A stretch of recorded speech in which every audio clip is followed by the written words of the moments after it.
പല ആളുകളും കാലയവനിക്കുള്ളിൽ മറഞ്ഞു കഴിയുമ്പോൾ, അവർ മരിച്ചു കഴിയുമ്പോൾ മാത്രമേ അവരുടെ മഹത്വം ആളുകൾ തിരിച്ചറിയാറുള്ളൂ.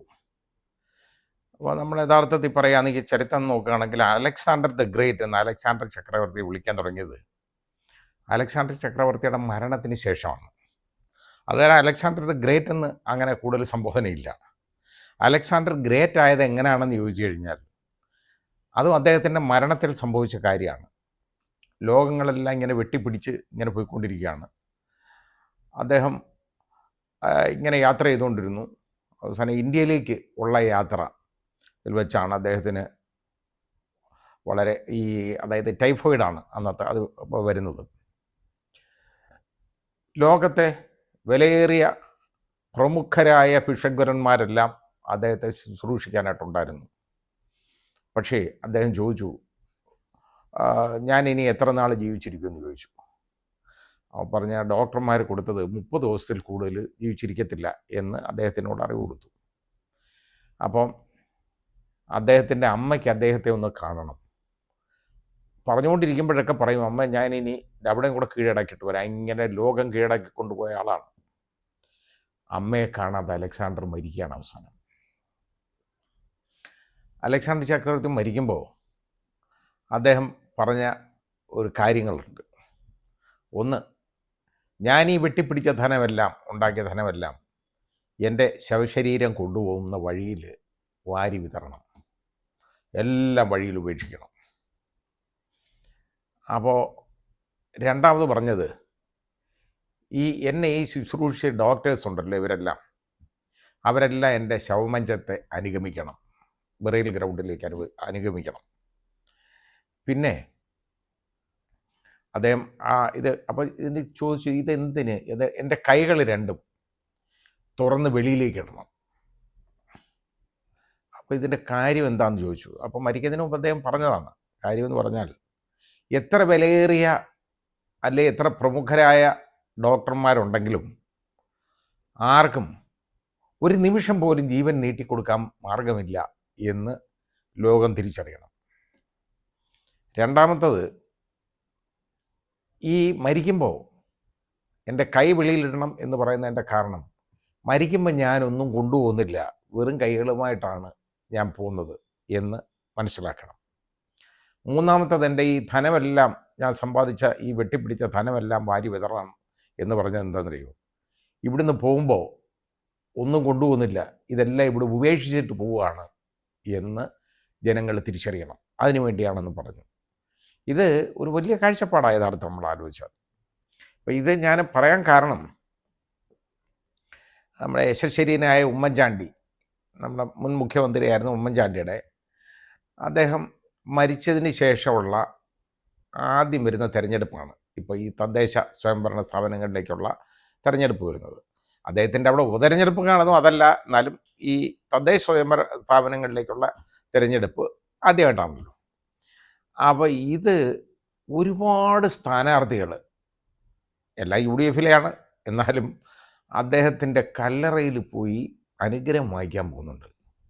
അപ്പോൾ ഒരു മനുഷ്യൻ മരിച്ചു കഴിയുമ്പോൾ, ഉമ്മൻചാണ്ടി മരിക്കുന്നവരെ ഉമ്മൻചാണ്ടി ഇത്രത്തോളം ഉമ്മൻചാണ്ടിയിൽ മഹത്വം ഉണ്ടെന്ന് പലരും തിരിച്ചറിഞ്ഞില്ല എന്നുള്ളൊരു സത്യമാണ്.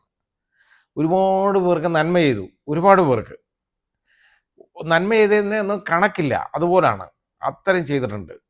ജനങ്ങളിലേക്ക് ഇറങ്ങിച്ചെന്ന ഒരു നേതാവ് എന്ന് പറയണം. വളരെ ജനകീയനായിരുന്നു. അദ്ദേഹത്തിൻ്റെ ഈ ഭൗതിക ശരീരം തിരുവനന്തപുരത്ത് നിന്ന് കോട്ടയത്ത് വരെ എത്താനേ 2.5 ദിവസമാണ് എടുത്തത്. അത് വഴിയുടെ കുഴപ്പം കൊണ്ടൊന്നുമല്ല, ആളുകൾ അദ്ദേഹത്തെ കാണാൻ നിൽക്കുന്നവരാണ്. അതുപോലാണ് ഓരോ സ്ഥലത്തും 2.5 ദിവസം കൊണ്ടാണ് ഈ ശവശരീരം അദ്ദേഹത്തിൻ്റെ ഇവിടെ എത്തിക്കാൻ പറ്റിയത്. അദ്ദേഹത്തിന് എൻ്റെ മരണശേഷം ആ കല്ലറയിൽ ധാരാളം ആളുകൾ ഇങ്ങനെ വന്നുകൊണ്ടിരിക്കുക, ഒരു തീർത്ഥാടനം പോലാണ്. ആളുകളെന്നും അവിടെ ചെല്ലുന്നത് പല ആളുകളും വളരെ ദൂരെ നിന്നൊക്കെ വന്ന് കാണാറുണ്ട്. പുഷ്പങ്ങളുമായിട്ട് അവിടെ വരും. അവിടെ വരുന്നത് അദ്ദേഹത്തിൻ്റെ കയ്യിൽ നിന്ന് ഓരോ ഉപകാരം, നന്മ കിട്ടിയിട്ടുള്ളത് കൊണ്ടാണ് ഈ വരുന്നത്. ഈ സ്ഥാനാർത്ഥികൾ പോയി അനുഗ്രഹം ചോദിക്കുന്നത് എന്താണ്? അദ്ദേഹത്തിന് വല്ല ദിവ്യത്വം ഉണ്ടോ എന്ന് ചോദിച്ചു കഴിഞ്ഞാൽ ദിവ്യത്വം ഇല്ലയെന്ന് നമുക്ക് പറയാൻ ഒക്കത്തില്ല. കാരണം ഇതുപോലെ ഒരു മനുഷ്യൻ ആളുകളെ അട്രാക്റ്റ് ചെയ്യാൻ കഴിവെന്ന് പറയുന്നത് അതൊരു വലിയ ശക്തിയാണ് അദ്ദേഹത്തിനുണ്ടായിരുന്നത്. ഇദ്ദേഹത്തിൻ്റെ കൂടെ ഇത്രയും ആളുകളുണ്ടായിരുന്നു എന്ന് ഒരു തിരിച്ചറിയാൻ പറ്റുന്നത് അദ്ദേഹത്തിൻ്റെ മരണത്തോടു കൂടിയാണ്. അതാ ഞാൻ പറഞ്ഞേ, മരണത്തോടു കൂടി പ്രശസ്തനായിട്ടുള്ള, അതായത് വളരെ അത്രത്തോളം വലിയ ആളാണ് എന്ന് തിരിച്ചറിയിച്ചിട്ടുള്ള ആളുകളിൽ പ്രമുഖ സ്ഥാനത്താണ് നമ്മുടെ യശസ്വീരനായ ഉമ്മൻചാണ്ടി. കേരളത്തിലെ ഉമ്മൻചാണ്ടിയുടെ കാര്യം മാത്രമേ ഈ രീതിയിൽ പറയാനുള്ളൂ. അത് കഴിഞ്ഞേ ഉള്ളൂ യഥാർത്ഥത്തിൽ ശ്രീ അച്യുതാനന്ദൻ്റെ കാര്യം. അദ്ദേഹം ജനകീയനൊക്കെ ആയിരുന്നു, എന്നാലും വളരെ കർക്കശ സ്വഭാവക്കാരനുമൊക്കെ ആയിരുന്നു, ആ രീതിയിലുണ്ടായിരുന്നു. പക്ഷേ അത് അദ്ദേഹത്തിനും ഇതേപോലെ ആളുകൾ ഒരുപാട് വന്നു. ഉമ്മൻചാണ്ടിക്ക് വന്നതിൻ്റെ അത്രയും വന്നിട്ടില്ലെങ്കിൽ പോലും മോശമല്ലാത്ത വിധത്തിൽ അത്രത്തോളം ആളുകൾ അതുപോലെ ആളുകളുണ്ടായിരുന്നു. അത് ശരിയാണ്. അപ്പം നമ്മൾ മരണത്തിലാണ് ആളുകളുടെ മഹത്വം തിരിച്ചറിയുന്നത്. ഈ ലോകത്ത് ജീവിച്ചിരിക്കുമ്പോൾ എന്തെങ്കിലുമൊക്കെ ജനങ്ങൾക്ക് ചെയ്തു കഴിഞ്ഞാലുണ്ടല്ലോ, ജനങ്ങളത് തിരിച്ചു കൊടുക്കും. അത് മരിക്കുമ്പോഴെങ്കിലും തിരിച്ചു കൊടുക്കും. അതാണ് നമ്മൾ ഈ കണ്ടത് ഉമ്മൻചാണ്ടിയിൽ. അദ്ദേഹം കൊടുത്തതല്ല. ഇപ്പോൾ എന്താ, അതുപോലെ തീർത്ഥാടനം പോലാണ് ആളുകൾ അദ്ദേഹത്തിൻ്റെ കല്ലറയിലേക്ക് പോയിക്കൊണ്ടിരിക്കുന്നത്. അതിങ്ങനെ തുടർന്നുകൊണ്ടിരിക്കും. അപ്പോൾ ഇങ്ങനൊരു മനുഷ്യൻ, ഒരു നീതിമാനായ മനുഷ്യൻ ജീവിച്ചിരുന്നു എന്ന് ജനങ്ങളുടെ മനസ്സിൽ അത് അവശേഷിപ്പിക്കാൻ പറ്റിയ ഒരു നേതാവായിരുന്നു ഉമ്മൻചാണ്ടി. സ്ഥാനാർത്ഥികളൊക്കെ അനുഗ്രഹം ചോദിച്ചുകൊണ്ട് അവിടെ ചെല്ലുകയാണ് കല്ലറയിൽ. കാരണം അത് ഒരുപാട് സ്ഥാനാർത്ഥികൾ പോയി കഴിഞ്ഞു, ഇപ്പോൾ പോയിക്കൊണ്ടിരിക്കുകയാണ് അവിടെ ചെല്ലും. അത് ചെല്ലുക എന്ന് പറഞ്ഞു കഴിഞ്ഞാൽ ഉണ്ടായിരുന്ന വിധേയത്വം, അതാണ് അവർ പ്രകടിപ്പിക്കുന്നത്. അദ്ദേഹത്തിൻ്റെ നന്മകളിലേക്ക് ഉള്ള ഒരു എത്തിനോട്ടം, അതാണ് അതിൽ നിന്നൊക്കെ നമ്മൾ കാണുന്നത്. ജനങ്ങൾ ആ രീതിയിൽ അവർക്ക് എന്തെങ്കിലുമൊക്കെ കൊടുത്തിട്ടുണ്ടെങ്കിൽ അവരത് തിരിച്ചു കൊടുക്കും. അതാണ് ഉമ്മൻചാണ്ടിയുടെ മരണത്തിൽ നമ്മൾ കണ്ടത്. അതുപോലെ ആയിരിക്കട്ടെ നേതാക്കൾ. കാരണം ഈ ലോകത്ത് ജീവിച്ചിരുന്നിട്ട് മൺമറഞ്ഞു പോകുമ്പോൾ നിങ്ങളുടെ കാൽപ്പാടുകൾ ഇവിടെ അവശേഷിപ്പിക്കുന്നില്ലെങ്കിൽ പിന്നെ നിങ്ങൾ എന്തിന് ജീവിച്ചിരിക്കുന്നു എന്ന് ഒന്ന് സ്വയം ചിന്തിച്ചു നോക്കണം. ജനങ്ങൾക്ക് വേണ്ടി പ്രവർത്തിക്കണം.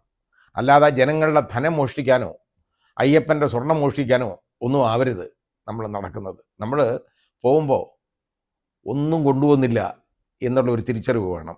ഈ പോകുമ്പോൾ ഇതെല്ലാം ഇവിടെ ഉപേക്ഷിച്ചിട്ടേ പോകാൻ പറ്റുള്ളൂ. എത്ര വലിയ ഡോക്ടർമാർ വിചാരിച്ചാലും നമുക്കൊരു നിമിഷം പോലും നമ്മുടെ ജീവിതം നീട്ടിക്കിട്ടത്തില്ല. അതൊക്കെ വേറെ ആൾ തീരുമാനിക്കും. അതാണ് വേണ്ടത്, മുകളിലുള്ളവൻ തീരുമാനിക്കും. അതുകൊണ്ട് നമുക്ക് വേണ്ടത്, നമ്മൾ ജീവിച്ചിരിക്കുമ്പോൾ കഴിയുന്നിടത്തോളം നല്ലത് ചെയ്യുക. അങ്ങനെ ആയിരിക്കട്ടെ പൊതുപ്രവർത്തകർ, അങ്ങനെ ആയിരിക്കണം. അതിന് ഉമ്മൻചാണ്ടിയെ കണ്ട് പഠിക്കണം. അതാണ് വേണ്ടത്.